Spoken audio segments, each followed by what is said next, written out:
This news is funded by viewers like you. Please support our work at democracynow.org/give.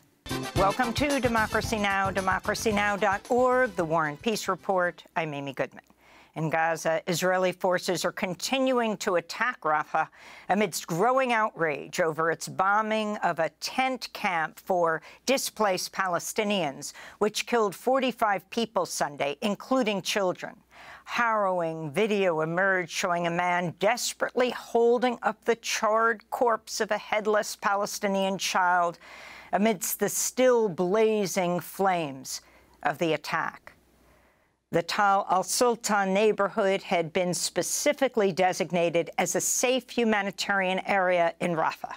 This is Abed Mohammed al-Attar, whose brother and several other relatives were killed in the attack.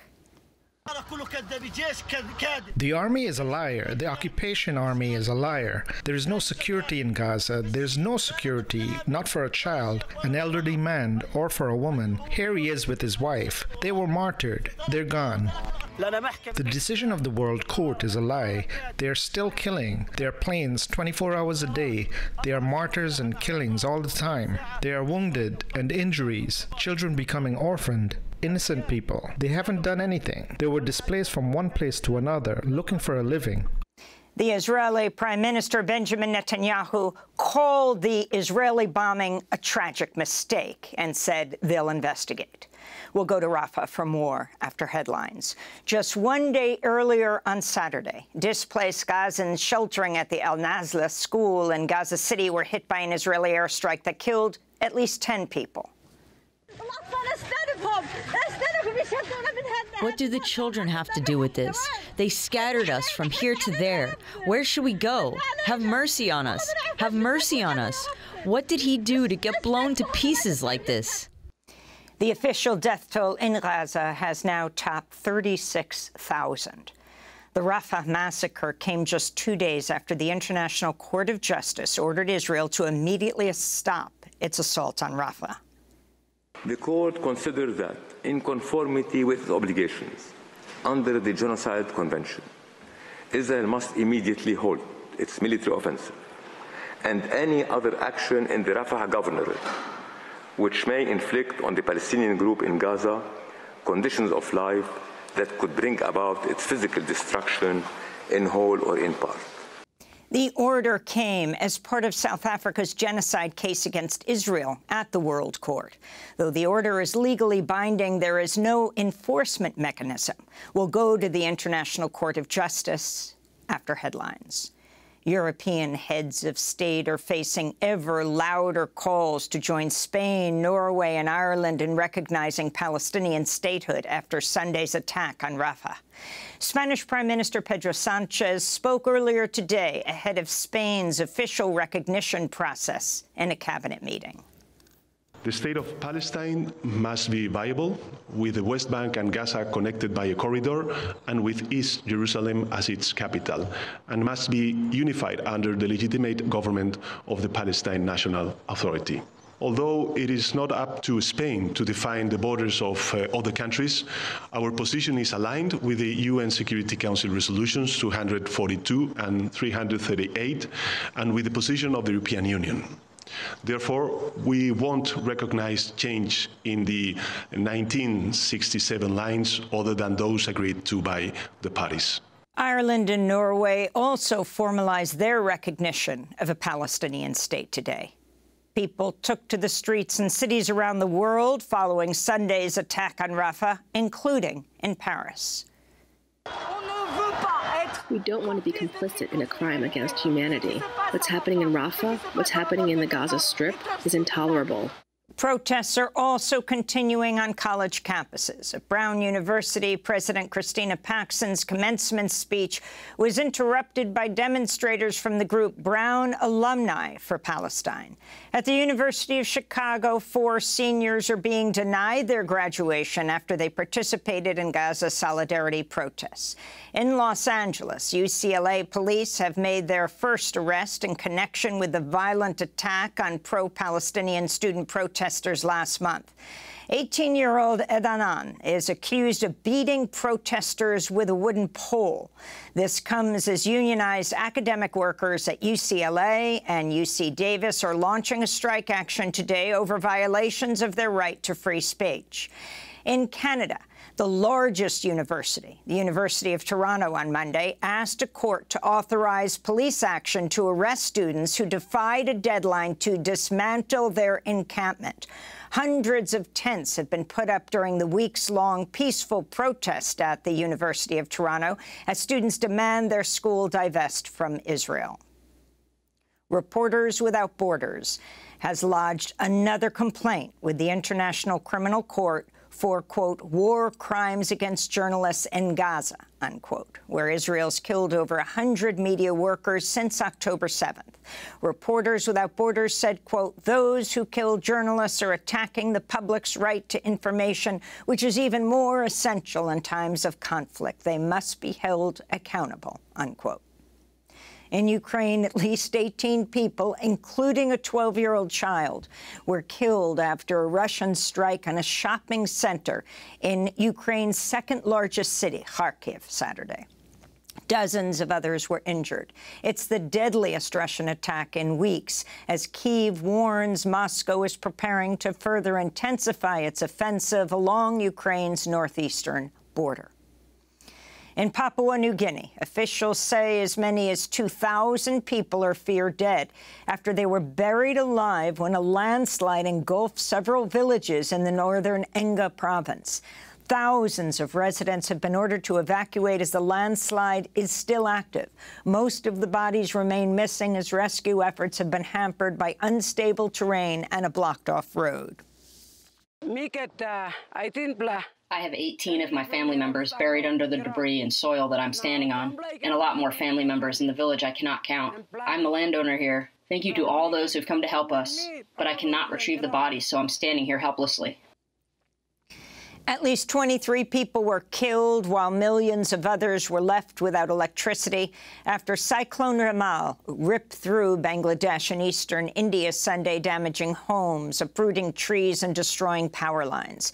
This comes amidst a protracted heat wave across Pakistan and western India. In Pakistan's southern province of Sindh, temperatures have risen to over 125 degrees Fahrenheit. In India, voters face scorching temperatures as the country's 6-week election, the largest in the world, is nearing a close at the end of this week. It feels like we will die if we step out of our house in this scorching heat, but we have to vote for our nation. So that is why I have come here to vote. In Brazil, officials are warning of the dangerous spread of waterborne disease following catastrophic floods in the state of Rio Grande do Sul. At least 169 people have been killed in the floods, while many others are still missing and hundreds of thousands have been displaced. Mexico is now experiencing its third heat wave of the year. Temperatures as high as 113 degrees Fahrenheit are forecast for today across at least two-thirds of Mexico. This comes as water has emerged as a key issue in next Sunday's elections. Mexico City residents have been forced to ration water for months due to a worsening drought that could leave as many as 22 million people without access to water. Officials warn reserves could run dry as soon as late June. Back in the United States, at least 22 people were killed as catastrophic storms and tornadoes swept across Texas, Oklahoma, Arkansas, and Kentucky over the weekend. Meanwhile, over 400,000 people were left without electricity across the eastern U.S. Monday due to severe weather. South Korea, China, and Japan have issued a joint declaration after their first trilateral summit in 4 years. The three nations met in Seoul in South Korea amidst rising tensions between Beijing and Washington over trade, Taiwan, and regional influence. This is Chinese Premier Li Qiang. We will deepen economic trade connectivity, strengthen cooperation in regional industrial and supply chains, and promote the resumption of negotiations on the China-Japan-South Korea Free Trade Agreement. Ahead of the summit in Seoul, activists gathered to protest Japan's military cooperation with South Korea and its refusal to provide reparations for its sex trafficking of girls and women from countries under its occupation in the Second World War. This is a survivor of Japan's wartime sexual slavery, or so-called comfort woman, 95-year-old Lee Young-soo. I want to urge Japan to enforce the compensation and resolve the historical issue. And while we are protecting our past, the young should know this history while they visit each other's countries. At the United Nations Geneva headquarters, negotiators from around the world failed to agree on a treaty that would outline a global strategy to handle the next major pandemic. The treaty, which had been in the works for over 2 years, aimed to establish binding policies for World Health Organization member nations, which includes the United States, on data sharing and enabling equitable access to vaccines and treatments, among other issues. Here in New York, closing arguments are being delivered today in Donald Trump's criminal hush money and election interference trial. Trump's facing 34 felony counts for falsifying business records to cover up payments made to Stormy Daniels in order to protect his 2016 presidential campaign prospects. The jury is expected to begin deliberating on Wednesday. In Georgia, an immigrant from Liberia has died while detained at the notorious Immigration and Customs Enforcement Stewart Detention Center. 44-year-old convict Dennis had been jailed at Stewart since last year. Dennis is believed to be at least the 12th death at Stewart, which is run by the private company CoreCivic. In Texas, families of the victims of the Uvalde massacre have filed lawsuits against Meta and Microsoft and the gunmaker Daniel Defense. The 18-year-old mass shooter used a Daniel Defense rifle when he entered Robb Elementary School May 24, 2022, and murdered 19 children and 2 teachers. The families say the Meta-owned Instagram and the Microsoft-owned Activision, which makes the video game Call of Duty, are guilty of marketing the assault-style rifles to teenage boys who play the game, like the Uvalde shooter. The lawsuit argues, quote, these companies are chewing up alienated teenage boys and spitting out mass shooters, unquote. And the United Auto Workers has filed a complaint with the National Labor Relations Board and requested a new vote for workers at a pair of Mercedes-Benz plants in Alabama.